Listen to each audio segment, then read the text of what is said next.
Hello everyone, welcome platform gate इनिटी। तो जैसा कि आप देख रहे हैं, माहौल बन चुका है, मस्त सज चुका है और आज है मौका गेट 25 के बाद रैंकर्स मीट 2025 का।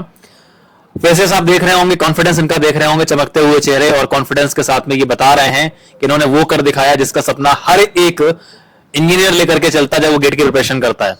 तो बात आती है जब प्रिपरेशन की, जब बात आती है जर्नी की, जब बात आती है गेट में रैंक लाने की, तो वहां पर कहीं ना कहीं आपका कॉन्फिडेंस, प्रेशर, प्रिपरेशन हर एक चीज मैटर करती है।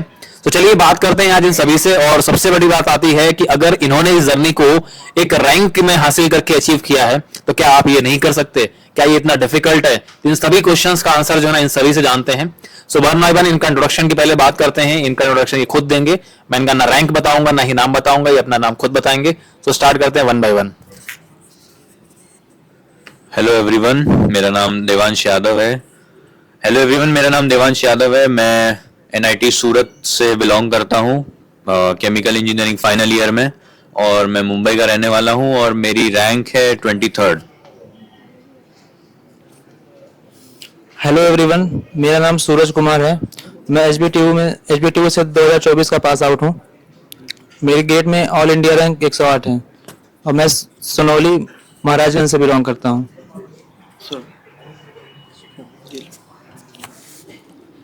हेलो एवरीवन, मेरा नाम सुरभि शर्मा है। मैंने बनस्थली विद्यापीठ से बीटेक किया है और मैं अभी आईआईटी दिल्ली से एमटेक कर रही हूँ और मेरी ऑल इंडिया रैंक 5 है। सुरभि, आपको सिर्फ 5 नहीं बताना, अपनी पुरानी रैंक भी बताओ। तो सबसे पहले मैंने 2022 में पहली बार गेट क्वालिफाई किया था with all India rank of 423 and फिर 2023 में मैंने ऑल इंडिया रैंक 164 सिक्योर किया था, जिसके थ्रू मैंने आईआईटी दिल्ली में एडमिशन लिया था।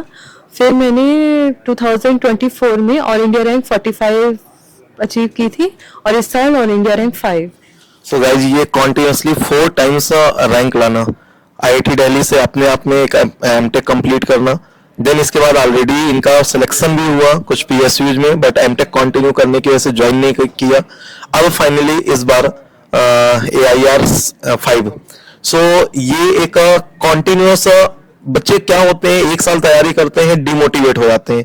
पहले साल उसने भी तैयारी की, वो परफॉर्मेंस नहीं हुआ, उसने ड्रॉप लिया, ड्रॉप लेकर फिर एक रैंक लेकर आई, फिर ड्रॉप लेके उसने आईआईटी दिल्ली लिया। तो गाइज, एक साल में आप ये सोचो मैं पहले साल तैयारी करूं और डिमोटिवेट हो जाऊं, तो वो रिक्वायरमेंट नहीं है। आपको क्या चाहिए? एक कॉन्टिन्यूस एफर्ट। एक साल में नहीं होता, आप नेक्स्ट टाइम करिए, फिर नेक्स्ट टाइम करिए। मैंने इसलिए सुरभि से सारी रैंक पूछी कि आप लोगों को एक आइडिया हो कि जरूरी नहीं पहली बार में ही आप AIR 5 ले आएंगे, लेकिन आप लगे रहेंगे तो AIR 5 जरूर आएगी, ये कंफर्म है। और अब अगला नाम जो है वो शायद किसी को बताने की नीड नहीं है, और ये फर्स्ट टाइम केमिकल इंजीनियरिंग में ऐसा हुआ है कि किसी एक प्लेटफॉर्म में ही AIR 1 हो, नहीं तो हर प्लेटफॉर्म अपना AIR 1 शो करते हैं। हालांकि लोगों ने ट्राई बहुत किया, बट अमलान एक ऐसा बंदा जिसने शायद किसी का कॉल पिक नहीं किया, इसलिए आज एक प्लेटफॉर्म पर है। सो अमलान, शायद मुझे अब आपकी रैंक नहीं बोलना, अपनी रैंक आप खुद बोलो। जी सर, मेरा नाम अमलान कुमार त्रिपाठी है और मैं आईआईटी ISM धनबाद से केमिकल इंजीनियरिंग से पास आउट हूँ और मेरा ऑल इंडिया रैंक 1 है। गाइस, आई थिंक जो फेसेस आपको दिख रहे हैं, तो ये फेसेस कॉन्फिडेंस, और सबसे बड़ी चीज ये है कि all India rank, single digit rank AIR 1 हो या 5 हो या फिर आपका 108 हो या फिर 23 हो, मैटर ये नहीं करता है। इन सभी का प्रिपरेशन में कोई कमी नहीं है, इन सभी के कॉन्फिडेंस, इनके सभी के कॉन्सेप्ट्स में कोई कमी नहीं है। सिर्फ एक जो वेरिएशन आता है जनरली, वो आता है एक स्ट्रेटजी का, टाइम मैनेजमेंट का, कि उस 3 घंटे को आपने कैसे मैनेज किया।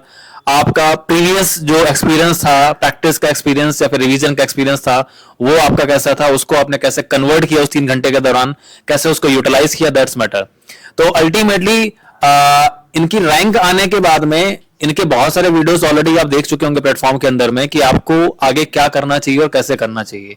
हम इनसे ये जानना चाहते हैं कि एक्चुअली में अब इस रैंक आने के बाद में, फाइनल ईयर है अभी देवांश का, ठीक है ना, अभी सूरज पास आउट हो चुका है, आईआईटी दिल्ली से एमटेक कर रही है अभी सुरभि, उसका भी जस्ट फाइनल है अभी। Amlan already last year pass out हो चुका है। तो ये डिफरेंट एक्सपोजर्स हैं, कुछ पास आउट्स हैं, कुछ फाइनल ईयर में हैं। तो इनके पास अभी कुछ फेजेस हैं सीखने के लिए कि एक्चुअली इन्हें अब क्या करना है और आगे के लिए कैसे प्लान करना है। तो फाइनली बात अब ये आती है कि आगे की प्लानिंग क्या है, और साथ साथ में ये भी बताना है कि एक्चुअली क्या चीजें तुम इंप्लीमेंट करना चाहते हो और क्या तुम्हारे ड्रीम्स हैं? तो पहली चीज जो इम्प्लीमेंट करने की बहुत जरूरत है मुझे लगता है अभी, वो है कॉन्सेप्ट सुधारना। मैं ऐसा चाहता हूँ कि कंटिन्यूअसली जो भी आप चीज सीख सकते हो, किसी भी टाइम पे आप सीख सकते हो, आपको वो सीख लेनी चाहिए और अपनी ट्रिक्स खुद बनाएं। किसी के आपको भरोसे पे नहीं बैठना है। आपको खुद की ट्रिक्स अगर रहेंगी, आपके पास खुद के नोट्स रहेंगे, तो आपको जल्दी याद होंगी वो सारी चीजें। और वो दूसरी बात जो सर ने करी ड्रीम की, तो ड्रीम जैसे हर एक आदमी का पीएसयू भी होता है, कुछ लोगों के ड्रीम ऐसे होते हैं जो बाहर अब्रॉड जाके पढ़ाई कंटिन्यू करना चाहते हैं। तो मेरा भी एक ड्रीम है, जैसे मैं चाहता हूँ कि मेरा लग जाए किसी एक पीएसयू में, ईआईएल में लग जाए, आईओसीएल में लग जाए। तो उसके लिए बहुत जरूरी है कॉन्सेप्ट सही होना। तो मेरा मेजर फोकस तो उसी में रहेगा और बाकी ड्रीम्स आपके जो भी हैं आप उसको अचीव करते रहें और कॉन्सेप्ट स्ट्रॉन्ग करते रहें। मेरा आगे का प्लान है एमटेक करने का है, तो मैं आगे एमटेक करूंगा इसके बाद। और जैसा सर ने कहा कि अगर कुछ इम्प्लीमेंट करना है, तो मैं ये चाहता हूँ कि मैं अभी, मुझे लगता है कि अभी मुझे बहुत इम्प्रूव करने की ज़रूरत है अपने आप को। जैसे कि स्टडीज़ में तो मतलब वो है ही, और बाकी जैसे और भी स्किल्स होती हैं, जैसे कम्युनिकेशन स्किल या फिर पर्सनालिटी डेवलपमेंट हो गया, ये सब भी इम्प्रूव करना है। सूरज, एमटेक कहाँ से करना चाहोगे और स्पेसिफिक कोई ब्रांच? सर आईआईटी बॉम्बे से और केमिकल इंजीनियरिंग में। यस सर भी। So hello everyone. तो सबसे पहले गेट की प्रिपरेशन करने के लिए हमें सबसे पहले अपने कंसेप्ट स्ट्रॉन्ग करने चाहिए। उसके बाद जब कंसेप्ट स्ट्रॉन्ग हो जाए तो उसके बाद हमें एग्ज़ाम देने की भी प्रिपरेशन करनी चाहिए, क्योंकि कंसेप्ट स्ट्रॉन्ग होना अलग बात है और एग्ज़ाम अटेम्प्ट करना वो अपने आप में एक अलग बात है। तो उसकी भी हमें प्रैक्टिस करनी चाहिए। तो ये चीज़ बिना गाइडेंस के पॉसिबल नहीं है, तो फिर हमें एक गाइडेंस की भी रिक्वायरमेंट होती है।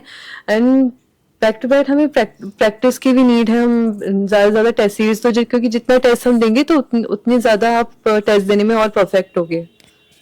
अमलान, बहुत सारे बच्चों को यही लगता है अगर हम AIR1 को फॉलो करेंगे तो डेफिनेटली नेक्स्ट ईयर AIR1 लेकर आ पाएंगे। बहुत सारे बच्चे इस कॉन्फिडेंस के साथ मूव करते हैं कि अगर AIR1 ने कुछ बताया है तो डेफिनेटली मुझे उसको फॉलो करना चाहिए।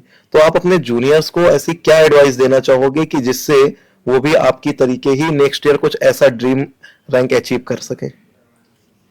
सर सबसे पहले मैं ये कहूँगा कि जो भी हम सब्जेक्ट से पढ़ते हैं तो उसका जो भी कॉन्सेप्ट है वो सबसे पहले क्लियर होनी चाहिए। तो अभी जैसे कि मेरे केस में मैंने गेट ट्रिनिटी के जो यूट्यूब पे जो फ्री वीडियो लेक्चर्स थे, स्पेशली आपके मास ट्रांसफ़र हो गए, फिर रिएक्शन इंजीनियरिंग हो गए, तो मैंने सब यूट्यूब से पढ़े हैं। मैंने उसके लिए अलग सा कोई कोर्स नहीं खरीदा है। ये तो पहला चीज़ हो गया। दूसरा चीज़ ये है कि जो भी हम लोग का जो मॉक टेस्ट है वो देना एक चीज़ होता है, और तीसरा चीज़ ये है कि मॉक टेस्ट देने के बाद जो उसका एनालिसिस है वो करना ज़्यादा इम्पोर्टेंट है। बहुत बार होता है कि हम मॉक टेस्ट तो काफ़ी दे देते हैं लेकिन उसका एनालिसिस बिल्कुल नहीं करते हैं। जैसे कि किस क्वेश्चन में हम लोग का गलती हुई है, कौन सा ऐसा क्वेश्चन है जो हो सकता था बट हमने उसको छोड़ दिया। तो मेरे ख्याल से इन तीनों चीज़ों में अगर फोकस सही से करेंगे तो फिर रैंक अच्छी जरूर आएगी। सर एक चीज बोली जाती है, मैं क्वेश्चन अभी जस्ट सोच रहा था पूछने के लिए कि which matters most, number of test या एनालिसिस? तो इसका आंसर आई थिंक अमलान ने तो दे दिया है, लेकिन फिर से एक बार दे दो, which matters most, number of test attempt और द एनालिसिस? सर मेरे अकॉर्डिंग एनालिसिस काफ़ी इम्पोर्टेंट है। अगर एनालिसिस नहीं करेंगे तो फिर मॉक टेस्ट देने का जो मेन पर्पज है वही डिफीट हो गया। सर भी which matters most, number of test और एनालिसिस? देखिए, इन दोनों में से ज्यादा इम्पोर्टेंट तो एनालिसिस ही है, क्योंकि एनालिसिस नहीं होगा तो टेस्ट देने का फिर फायदा क्या हुआ जब आपने कुछ इम्प्रूव ही नहीं किया। तो अगर पिछली गलती से कुछ सबक नहीं लिया तो फायदा क्या हुआ फिर टेस्ट देने का? ऑब्वियस सी बात है। सो गाइस, सिंपल से एक मोटो है कि नंबर ऑफ टेस्ट 170 आपको अगर मिल रहे हैं हमारी टेस्ट सीरीज के अंदर में, तो ऑब्वियसली आप ट्राई करिए मैक्सिमम देने का। हम ये आपसे नहीं बोलते हार्ड एंड बाउट कि आपको 170 टेस्ट ही अटेम्प्ट करने हैं, लेकिन हर टेस्ट में आपके अंदर इंप्रूवमेंट होना चाहिए। वो प्लस 2 मार्क्स का हो या प्लस 1 मार्क्स का हो, दैट्स मैटर। हर टेस्ट में आपके अंदर इंप्रूवमेंट होना चाहिए। इंप्रूवमेंट तभी हो सकता है जब आप पिछली गलती से कुछ सबक लेंगे। और ऑब्वियसली बात यह है, गलतियों से अगर आप सबक नहीं लेते हैं तो ऐसा इंसान पॉसिबल ही नहीं है जो गलतियां ना करता हो। तो गलतियों से सबक लीजिए, कंटिन्यूअसली इंप्रूव करिए सर। सर ये आप अभी जैसे बता रहे हैं, बच्चे सुनते हैं और फिर इग्नोर कर देते हैं, क्योंकि अभी टेस्ट स्टार्ट करेंगे। कई बच्चे तो अभी बस यही सोच रहे होंगे कि हम सब्जेक्ट कंप्लीट कर ले फिर टेस्ट देंगे। तो गाइस ये गलतियां मत करना, इसीलिए हम आपको टॉपिक वाइज टेस्ट दे रहे हैं। अगर आपने प्रोसेस कैलकुलेशन स्टार्ट किया तो उसका आप पहला यूनिट पढ़िए, यूनिट एंड डायमेंशन, और उसका टेस्ट दीजिए। दूसरा यूनिट पढ़िए बेसिक केमिकल रिएक्शन, उसका टेस्ट दीजिए। तीसरा पढ़िए आप मटेरियल बैलेंस, उसका टेस्ट दीजिए। तो हम जब इस तरीके से आपको स्टेप बाय स्टेप आगे बढ़ना सिखा रहे हैं, तो आपको क्यों एक साथ ही सारे टेस्ट देने का प्लान करना है। तो जो स्टेप है उसको फॉलो करिए। सर इस बार जैसे मानवीन को मैं डायरेक्ट गाइड कर रहा था, तो उसके पहले टेस्ट में प्री गेट में बहुत ज्यादा मिस्टेक हुई। उसका जो एक्यूरेसी था बहुत कम था। उसको मैंने समझाया, मैंने उसके सर एक एक क्वेश्चन में किस क्वेश्चन में कितना टाइम वो दे रहा है, मैंने ये तक देखा टेस्ट सीरीज में अपने। गाइस हमारे टेस्ट में ये चीज ऑप्शन हमारे पास है कि कोई बच्चा 65 क्वेश्चन कौन सा क्वेश्चन कितनी देर तक कर रहा है, हमें ये भी पता होता है। तो मैंने सर पर्सनली एक एक बच्चों का ये सारा चेक किया। उसके बाद फिर मैंने मानवीन को फोन करके समझाया, और सर उसका बेनिफिट आप देखिए ये मिला कि उस बच्चे का गेट एग्जाम के जो रिजल्ट आया, एक सिंगल नेगेटिव मार्क्स नहीं हुआ। तो बस इसलिए हम लोग आपको ये समझा रहे हैं कि एनालिसिस कितना इंपॉर्टेंट है। सर प्री गेट के अंदर भी कई बार हम लोग बच्चों को यही देखते थे, बिकॉज बहुत बार प्री गेट के अंदर नॉर्मली कैसा होता है सर, लालच वाली चीज होती है। क्योंकि बहुत बार क्या होता है, गेट का एग्जाम का पैटर्न लोग गलत समझ जाते हैं। उनको लगता है नंबर ऑफ क्वेश्चंस अटेम्प्ट करेंगे तब नंबर अच्छे आएंगे और तब रैंक आएगी। और इस लालच के चक्कर में कई बार क्या होता है कि वो रैंक उनका, जैसे इस बार अगर रैंक किसी की अगर अंडर 100 आ सकती थी, थोड़ी सी गलती की वजह से 100 से स्विच कर गई, वो स्लिप कर गई। तो कहीं ना कहीं एक चीज जो आती है वो आती है कि आप नंबर ऑफ क्वेश्चन से अगर आप एक्यूरेसी पर फोकस करेंगे तो वो ज्यादा बेटर है। तो स्टार्टिंग से ही सर एक चीज मैं यहाँ पर और ऐड करना चाहूंगा और इन सबसे ही पूछना चाहूंगा कि सर एक ट्रेंड था आज से लगभग 2 साल पहले कि जो टेस्ट सीरीज स्टार्ट की जाती थी वो सितंबर के आसपास या फिर अक्टूबर के आसपास स्टार्ट होती थी। और अभी जो टेस्ट सीरीज स्टार्ट हो रही है, इस बार स्टार्ट होने जा रही है, अप्रैल से स्टार्ट हो रही है। तो ये अप्रैल से टेस्ट स्टार्ट करना और अक्टूबर से टेस्ट स्टार्ट करना, बिकॉज बहुत सारे बच्चे होते हैं उनके माइंड में अभी भी यही चलता है कि हम अक्टूबर से स्टार्ट करेंगे।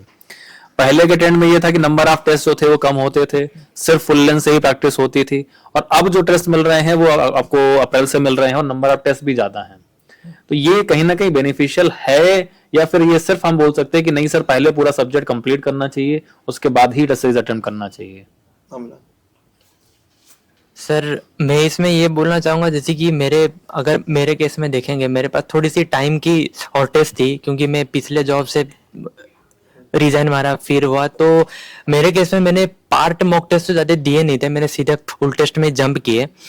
लेकिन अगर किसके पास समय है तो बल्कि जितना जल्दी वो शुरू करता है उतना सही होता है, उसमें तो नो डाउट है। बाकी सबकी सिचुएशन सेम नहीं होती है, तो फिर वो अपना जो स्ट्रेटेजी हो अकॉर्डिंगली मॉडिफाई करे वो। देवांश सर मैं तो एक चीज बोल सकता हूँ कि मैं सिर्फ केमिकल इंजीनियरिंग के लिए नहीं, मैं हर एक जेनरिक इंजीनियरिंग के लिए बात कर रहा हूँ। ये चीज अगर आपको कोई भी चीज मतलब गेट में अगर आपको बहुत अच्छी रैंक चाहिए, सबसे बेसिक चीज आपको अगर चालू करनी चाहिए वो है प्रैक्टिस। प्रैक्टिस करना बहुत जरूरी है। और दूसरी चीज, अगर आपको ये चीज ऐसा लगता है कि सिलेबस कंप्लीट नहीं हो रहा है, मेरे सारे सिलेबस पाइल अप होते जाएंगे और लास्ट में मेरे ऊपर बर्डन आ जाएगा, तो आप ये कर सकते हैं कि हर एक, जैसे सर ने बोला एनालिसिस होती है, हर एक पेपर की एनालिसिस होती है। तो एक पेपर में जो 5 सब्जेक्ट हैं, कोई भी 5 सब्जेक्ट, टोटल आपके पास 12 सब्जेक्ट है, तो उसमें से कोई भी 5 या 4 आप पकड़िए और उनका देखिए कि इनका टोटल एडिशन कितना हो रहा है मार्क्स का। अगर वो मार्क्स 50-54 जा रहे हैं, इसका मतलब ये है कि अगर कोई आदमी यही 4 के क्वेश्चंस लगाए, अच्छे प्रैक्टिस करे और अपनी एक्यूरेसी बना ले, तो ये 54 में से 30 नंबर तो या 33 नंबर तो पक्के ही हो गए। और उसके बाद आप जितना एडिशन कर दोगे 55-60 नंबर आ जाएंगे आपके लिए, जो मतलब ये रैंकर्स मीट में आने के लिए काफी है इतना।